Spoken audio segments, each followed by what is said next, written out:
And as NATO nations meet in Washington, D.C., President Joe Biden is under more scrutiny as leaders wonder if he's really up for a second term. Some Democrats continue to call for him to end his re-election bid, but many congressional leaders are backing him. And Robert, what White House officials described as a big boy press conference, the president is expected to hold tomorrow, where he'll address some of these concerns. That's right, a very rare solo press conference that the president is set to hold tomorrow. And of course, everyone will be watching to see how he does in those unscripted moments. While most Democrats, at least publicly, remain behind President Joe Biden, behind closed doors, the support seems more tepid. Here's what we mean. Congressman Steve Cohen, a Democrat from Tennessee, was asked after a closed-door meeting yesterday if lawmakers are all on the same page. "We're not even in the same book," Cohen replied. The fear in the party is how a flawed candidate at the top of the ticket could harm other down-ballot candidates. Donald Trump is on track, I think, to win this election and maybe win it by a landslide and take with him the Senate and the House. Michael Bennet of Colorado last night became the first Democratic senator to warn publicly that he does not think President Joe Biden can win in November.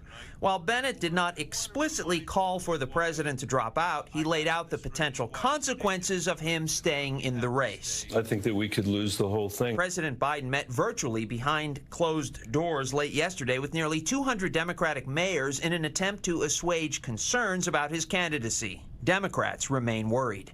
Representative Mikey Sherrill of New Jersey became the first local member of Congress to publicly ask the president to not run for re-election.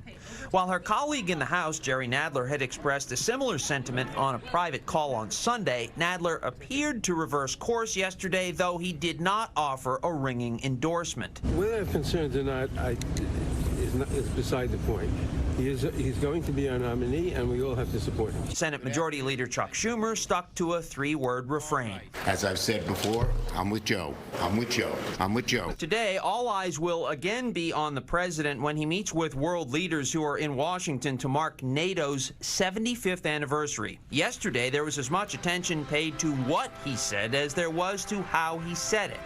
The president's voice sounded strong as he spoke of Russia's war against Ukraine. And the war will end with Ukraine remaining a free and independent country. Shortly after the president spoke, his opponent, former President Donald Trump, held a rally in Florida where he gloated about the turmoil among Democrats. His own party now wants him to throw in the towel and surrender the presidency after a single 90-minute performance. It's a shame the way they're treating him.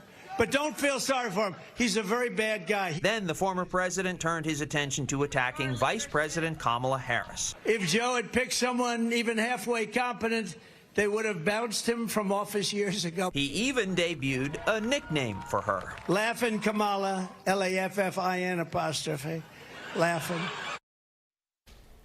Last night, former President Trump teased the possibility of selecting Florida Senator Marco Rubio as his running mate. One wrinkle, though, the 12th Amendment prohibits a president and vice president from being a resident of the same state.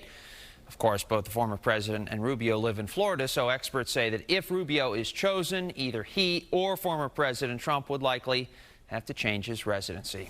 Dan, Tishani, back to you. All right, we'll see. All right, thank you, Robert.